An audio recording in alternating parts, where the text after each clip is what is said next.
let's get into the final episode, which was 2 hours long. I thought it was going to be 1 hour. Why did I think that? Hello and welcome back, NH fam. We are back and we are back with a final episode recap of Stand By Me, and it has been a journey. How did we end the previous episode? We ended the previous episode with the rewind dates coming into being, where basically they had to write down a date and the person that they wanted to go back to. The only exception being that you cannot go back to a date where you've already matched with that person in the present timeline. They have to write notes. They're not submitting it on their phone this time. So it's kind of, it depends on you if you want to be fully heartfelt or just like write a basic note and all. So while they are writing these notes in a side glance kind of thing, Heejin kind of ends up noticing that Yunche is kind of like ignoring her post their secret room night date. However, Heejin is mature and she doesn't immediately start jumping to conclusions. She has guesses obviously, but later in the episode they do sort it out. We'll get to that. So we start with the rewind dates, and first and foremost is Seungho and Jinwoo, where both of them, I didn't think it was a date, but both of them wanted to go back to that bench talk they had, which is better for them only. My standing has still not changed about Seungho, and I'm 100% sure I've gone on Reddit. No one liked this conversation because once again it was completely one-sided, in the sense of, again, it was Jinwoo apologizing. He was understanding Seungho's perspective because he himself said that, listen. So he was just like, okay, what did I do wrong, right? Per se.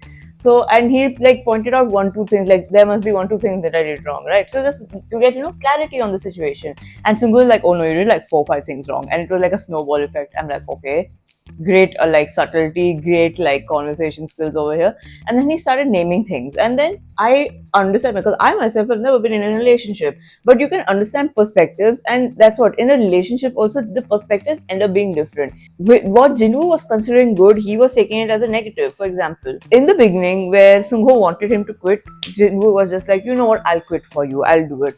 More and more time went by, right? He realized he likes Seungho more than he let on, so he'd rather not give empty excuses and rebound back to the smoking habit. Because of that, he went to Seungho being like, can we find a middle ground? But Seungho ended up taking it as like, oh, this guy doesn't like me that much anymore, that's why he's backing out, like pulling out essentially a little. I love how Jinwoo stated that, listen, there are two sides in the conversation, and I'm sorry that you thought that, I'm so sorry for making you think that way, but this is what my thought process was. However, Seungho is still stuck in his ways, and he wants everything working out according to his whims, where he literally ended up saying that I would go back to Jinwoo. I wanted to hear the words from Jinwoo being like, if it's for you, I'll do anything. My dude, I know this is such a honestly more of a teenage way of looking at love, because honestly, rewind 5 years, even I would have had this mentality that if you truly love someone, you would have changed everything about yourself. The thing is, the person that you are today, it is very difficult to change that, and especially addiction habits is even more.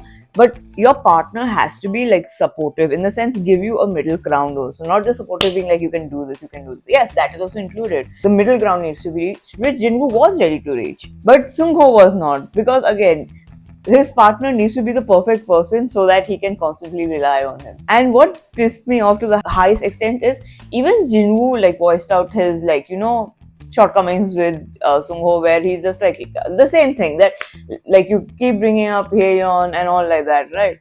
And it hurts, it really does hurt. And not once did he apologize, he becomes defensive. Now there's a difference. Jinwoo explained his side, being like, listen, I'm sorry that you felt that way, and there are two sides. What I thought I was doing is this, but I'm still sorry that it hurt you. Here he was just like, oh no, I am comparing because it's bound to happen and like this. I'm like, stop being defensive, my dude. Just take in the criticism and if not say sorry, take in the criticism and not do it next time, where he just continued doing it.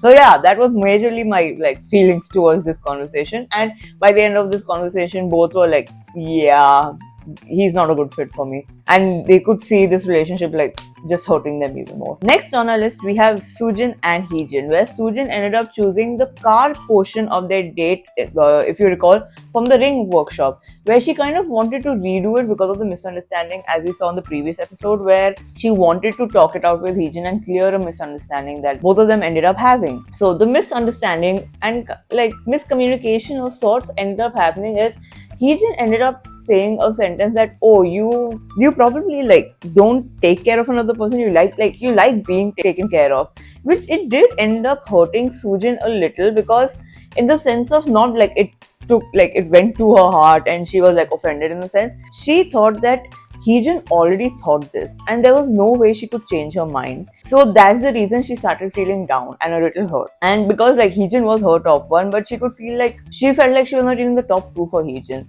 And then again in the date, Heejin ended up saying something along the lines of this, which like made Sujin recruit back even more. And the reason Heejin didn't really like, she felt like about the date was basically she likes Sujin's confident and bright personality, which immediately ended up getting cut because of her statement, which she didn't realize that it hurt her. This is how communication works, Seungho.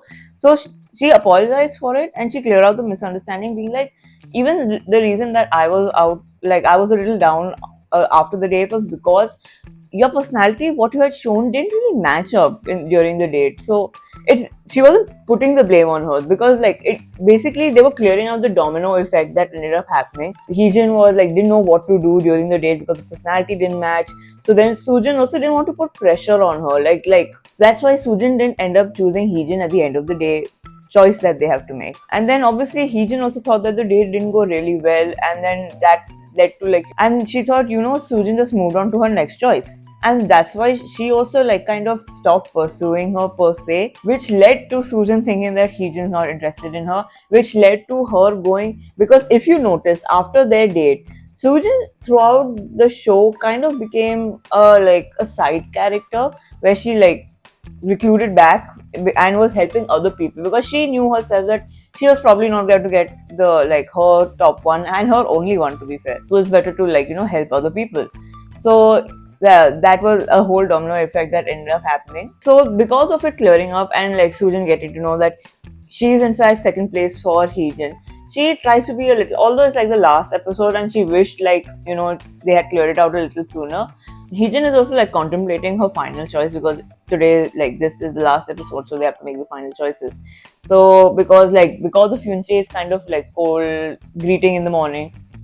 So and with finally clearing out the thing with Sujin, she was still contemplating her choice, because Sujin is more proactive. She does like her personality and all of that. Next, weirdly, is Sujin and Yunche. I did not see this date coming, but you know what? I get it. It was kind of like a recon mission.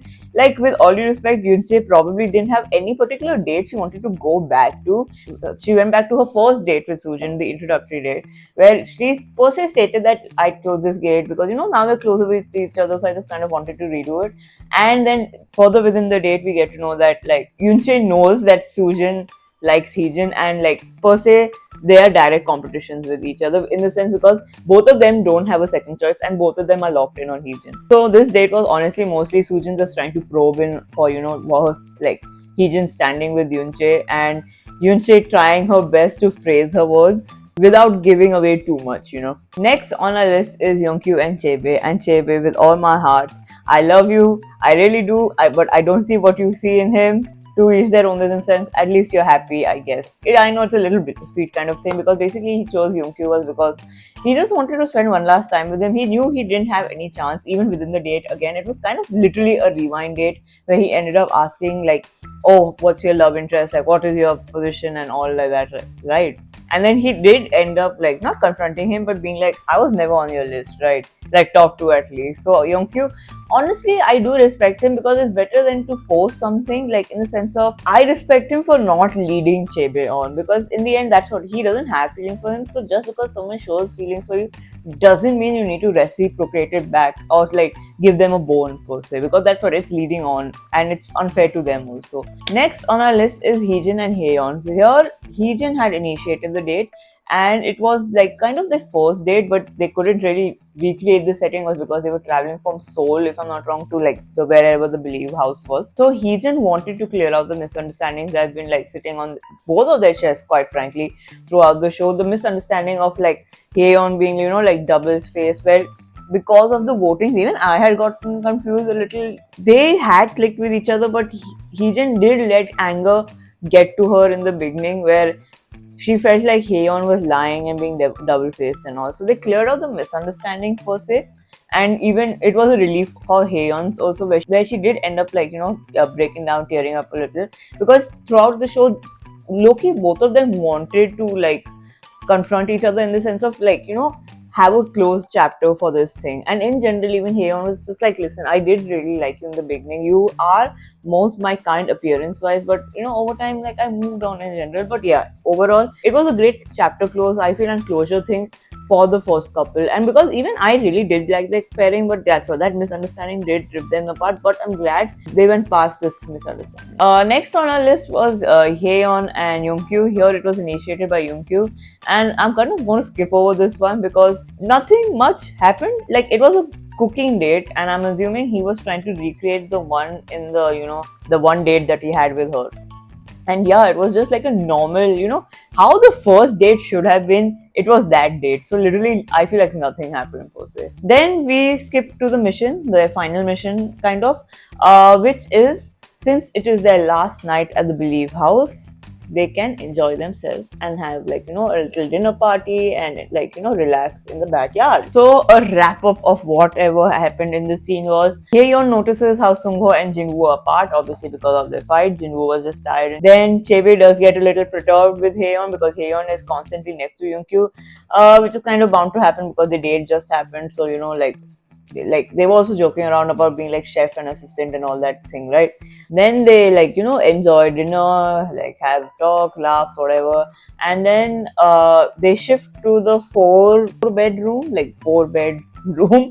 and they like chat over there, and Heejin just wants to go to sleep, so she ends up going to the secret room to sleep alone, and she takes her phone just in case Yunche wants to contact her, because they didn't get to talk today, and she really wanted to clear out if like not any misunderstanding, but it was barreling towards one. So in case, the thing is, Yunche's chats had happened to run out for that day, so that contact didn't end up really happening that night. Next day is finally where they have to make their choice. All of them are in turmoil. Some of them do sort out their feelings, which includes Heejin and Yunche, where she kind of not confronts but asks her that, oh, you were like not talking to me yesterday morning, like it was kind of cold, so like what's wrong, did I do anything to upset you for this? So Yunche like immediately cleared it out, being like, oh no, because of the dates and all, I wanted to like get things ready and all like that, so that's why I was like in a headspace. And she, in fact, like that's why she was so apologetic, because I know like she wants, like Yunche is fully invested, because for her getting into a relationship means like choosing and sticking to that choice. So even Heejin's like, it's okay, don't worry. But like that's what you could clearly see that it would go into like a healthy relationship status. And then we have a moment even with Haeyeon and Seungho, where Seungho's choice starts to become clear, where Haeyeon gives him the answer that he wants to hear.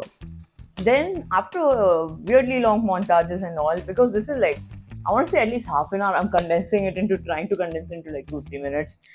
So yeah, so they finally have to make their choices, and it's more like of a go and back kind of choice. So basically, would you like to go ahead and meet your choice, or if you are their choice, would you like to go meet them kind of thing also is there. Everyone ended up choosing go except Yungkyu, where he chose back, but not for like going to Haeyeon. He chose back in the sense of Chaebe had chosen go for Yungkyu, and Yungkyu is just like, listen, I don't want to lead him on because the feelings are not there. And again, respect the man. So that's the reason he chose back. Otherwise, everyone else ended up choosing go.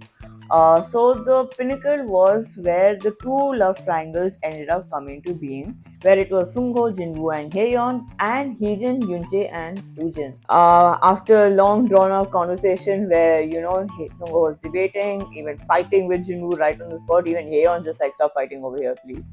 So the show finally ends on Seungho choosing Haeyeon, and I am not surprised in the slightest bit. In fact, I had called it in the previous episode recap. But as my fellow Redditors agree, I do not see this relationship going anywhere. Max, I'll give it like 2-3 years. And Heejin ends up choosing Hyunchae. My heart did break, but that's what I feel like everyone agreed, like with me, and even I went on Reddit and everyone was like, you know what, I was like a Heejin Sujin supporter, but we are glad to see Heejin and Yunchi because their personalities do match a lot. And I hope the best for them because Heejin generally looks really happy in general when she talks like to Yunchi because they have really similar interests and all. And especially after like her kind of like breakdown, Yunche was really like her ray of sunshine per se. So I really do hope it works out for them. So that is finally how we end our 14 episode journey. Would I do this again if a season 2 comes out? Probably. But yeah, that will be all from us today. Do let us know who was your couple pairing. That did they make it? Probably not because only 2 couples were there. But no, in the sense of like even mine didn't make it. I feel so sad. But yeah.